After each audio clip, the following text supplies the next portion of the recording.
আসসালামু আলাইকুম। সংবাদে আপনাদের সবাইকে স্বাগতম জানাচ্ছি আমি রিয়া। শুরুতে সংবাদ শিরোনাম।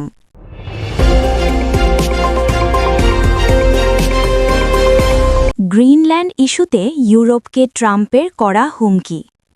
ট্রাম্পের গাজা শান্তি পর্ষদে যোগ দিচ্ছে পাকিস্তান। গ্রিনল্যান্ড দখলে বল প্রয়োগ করব না ট্রাম্প। বিক্ষোভে নিহতের সংখ্যা কত জানালো ইরান।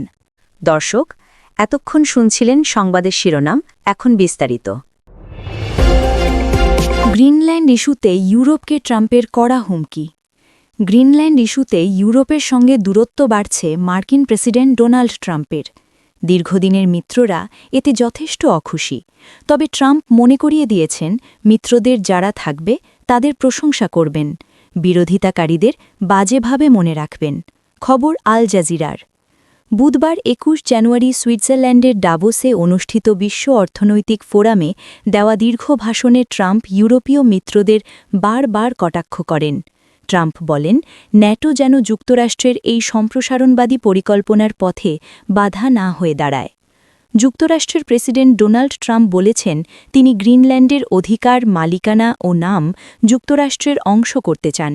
তবে এই লক্ষ্য অর্জনে তিনি সামরিক শক্তি ব্যবহার করবেন না বলে দাবি করেছেন। ট্রাম্প এ সময় ন্যাটোকে আহ্বান জানান ডেনমার্কের কাছ থেকে গ্রিনল্যান্ড যুক্তরাষ্ট্রের হাতে তুলে দিতে।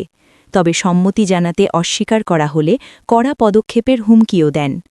মার্কিন প্রেসিডেন্ট ইউরোপীয় মিত্রদের নির্দেশ করে বলেছেন, জোটের সদস্যরা চাইলে হ্যাঁ বলতে পারে, তাহলে যুক্তরাষ্ট্র কৃতজ্ঞ থাকবে, আর যদি না বলে তাহলে আমরা তা মনে রাখব।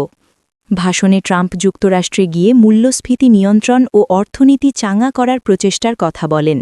তবে তার দীর্ঘ বক্তৃতার বড় অংশ জুড়ে ছিল বিভিন্ন দেশের প্রতি অভিযোগ ও অসন্তোষ প্রকাশ। তবে ইউরোপীয় নেতারা ট্রাম্পের বক্তব্যের কড়া সমালোচনা করেছেন। ইউরোপীয় কমিশনের president Ursula von der Leyen বলেন, গ্রিনল্যান্ড ইস্যুতে ইউরোপীয় ইউনিয়নের ৮টি দেশের ওপর নতুন শুল্ক আরোপের ট্রাম্পের পরিকল্পনা একটি ভুল সিদ্ধান্ত। ফ্রান্সের প্রেসিডেন্ট এম্যানুয়েল ম্যাক্রন বলেছেন, প্রয়োজন হলে ইউরোপীয় ইউনিয়ন তাদের সবচেয়ে শক্তিশালী অর্থনৈতিক অস্ত্র ব্যবহার করে পাল্টা ব্যবস্থা নিতে পারে। তিনি এই অস্ত্রকে আখ্যা দেন বাণিজ্যিক বাজুকা হিসেবে। ন্যাটোর সাবেক মহাসচিব ও ডেনমার্কের সাবেক প্রধানমন্ত্রী আন্দার্স ফগ রাসমুসেন বিসিবিকে বলেছেন, প্রেসিডেন্ট ট্রাম্পকে তোষামত করার সময় শেষ। এখন ইউরোপের কাছ থেকে আরও কঠোর প্রতিক্রিয়া প্রত্যাশা করা যায়।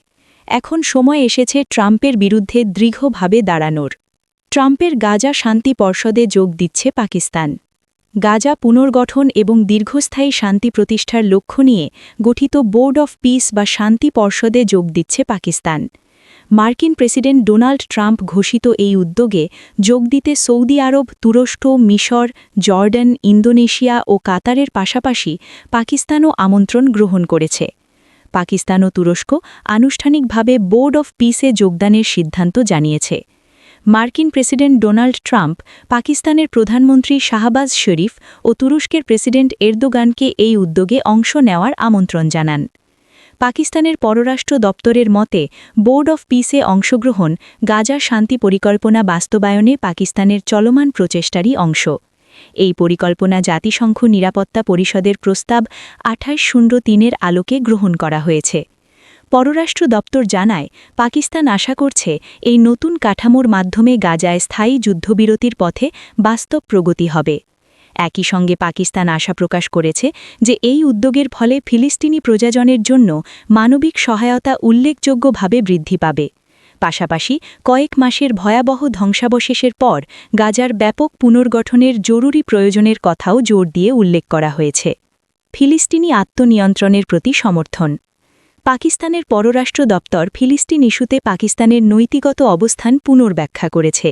বিবৃতিতে বলা হয়, ইসলামাবাদ প্রত্যাশা করে এসব উদ্যোগ আন্তর্জাতিক বৈধতা ও সংশ্লিষ্ট জাতিসংঘ প্রস্তাবের ভিত্তিতে একটি বিশ্বাসযোগ্য ও সময়সীমাবদ্ধ রাজনৈতিক প্রক্রিয়ার মাধ্যমে ফিলিস্তিনি প্রজাজনের আত্মনিয়ন্ত্রণের অধিকার বাস্তবায়নের পথ সুগম করবে। পাকিস্তান পুনরায় জানিয়েছে, তারা ১৯৬৭ সালের সীমানার ভিত্তিতে একটি স্বাধীন, সার্বভৌম ও সংযুক্ত ফিলিস্তিন রাষ্ট্র প্রতিষ্ঠার পক্ষে। পররাষ্ট্র দপ্তর জানায়, আল কুদুস আল শরীফ বা জেরুজালেম হবে সেই রাষ্ট্রের রাজধানী। গ্রিনল্যান্ড দখলে বল প্রয়োগ করব না বলেন ট্রাম্প। ওয়ার্ল্ড ইকোনমিক ফোরামে বক্তব্য দেওয়ার সময় আবারও গ্রিনল্যান্ড ইস্যুতে কথা বলেছেন যুক্তরাষ্ট্রের প্রেসিডেন্ট ডোনাল্ড ট্রাম্প। দ্বীপটির নিয়ন্ত্রণ নেওয়ার জন্য অবিলম্বে আলোচনা চান বলেও জানিয়েছেন তিনি। দাভোসে বক্তব্য দেওয়ার সময় ইউরোপ সঠিক পথে যাচ্ছে না বলেও মন্তব্য করেছেন ট্রাম্প। ইউরোপকে চিনতে পারেন না উল্লেখ করে তিনি বলেন, আমি ইউরোপকে ভালোবাসি, আমি এটাকে ভালো করতে দেখতে চাই, কিন্তু এটা সঠিক পথে যাচ্ছে না। গ্রিনল্যান্ড ও ডেনমার্কের মানুষের প্রতি অপরিসীম শ্রদ্ধা আছে উল্লেখ করে ট্রাম্প বলেন, দেশটি বিশাল, প্রায় জনবসতিহীন ও অনুন্নত, অরক্ষিত অবস্থায় বসে আছে। যুক্তরাষ্ট্র প্রায় 200 বছর ধরে গ্রিনল্যান্ড কেনার চেষ্টা করছে বলেও তিনি দাবি করেন। গ্রিনল্যান্ডে ডেনমার্কের কোনো চিহ্নই নেই দাবি করে ট্রাম্প বলেন, কেবল যুক্তরাষ্ট্রই এই বিশাল ভূমির, এই বিরাট বরফখণ্ডের সীমান্ত দিতে পারে এবং এটার উন্নয়ন করতে পারে। এই ইস্যুতে পশ্চিমী সামরিক জোটের প্রতি ইঙ্গিত করে তিনি বলেন, আমি অতিরিক্ত বল প্রয়োগের সিদ্ধান্ত না নিলে আমরা কিছুই পাব না। আমরা অপ্রতিরোধ্য হব, কিন্তু আমরা তা করব না। তিনি জোর দিয়ে বলেন, আমাকে বল প্রয়োগ করতে হবে না, আমি বল প্রয়োগ করতে চাই না, আমি বল প্রয়োগ করব না। এরপরই ট্রাম্প বলেন, আমেরিকা যা চাইছে তা হল গ্রিনল্যান্ড নামের একটি জায়গা। বিক্ষোভে নিহতের সংখ্যা জানল ইরান। ইরানের সাম্প্রতিক বিক্ষোভে নিহতের সংখ্যা প্রকাশ করেছে ক্ষমতাসীন ইসলামী প্রজাতন্ত্র সরকার। বিক্ষোভে মোট ৩,১১৭ জন বলে জানিয়েছে দেশের স্বরাষ্ট্র মন্ত্রণালয়। বুধবার ২১ জানুয়ারি একটি প্রতিবেদনে ইরানের রাষ্ট্রায়ত্ত টেলিভিশন চ্যানেল এই তথ্য জানিয়েছে। এই নিহত ৩,১১৭ জনের মধ্যে ২,৪২৭ জনকে শহীদ এবং ৬৯০ জনকে সন্ত্রাসী দাঙ্গাকারী হিসাবে ঘোষণা করা হয়েছে। নিহত শহীদদের মধ্যে বেসামরিক আন্দোলনকারী এবং নিরাপত্তা কর্মী ও কর্মী উভয়েই আছেন।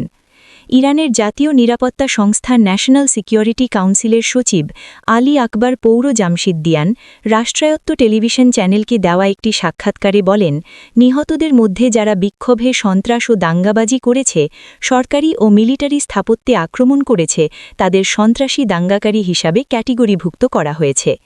তিনি বলেন, শহীদদের তালিকা সন্ত্রাসী দাঙ্গাকারীদের তালিকার থেকে অনেক বড়। এই তালিকায় সাধারণ বেসামরিক বিক্ষোভকারী যেমন আছেন, তেমনি নিরাপত্তা বাহিনীর উল্লেখযোগ্য সংখ্যক কর্মকর্তা ও কর্মীও আছেন। নিহতদের এই দুই তালিকা প্রমাণ করে যে সরকার শুরু থেকে শেষ পর্যন্ত বিক্ষোভকারীদের প্রতি সহনশীলতা ও ধৈর্যের পরিচয় দিয়েছে।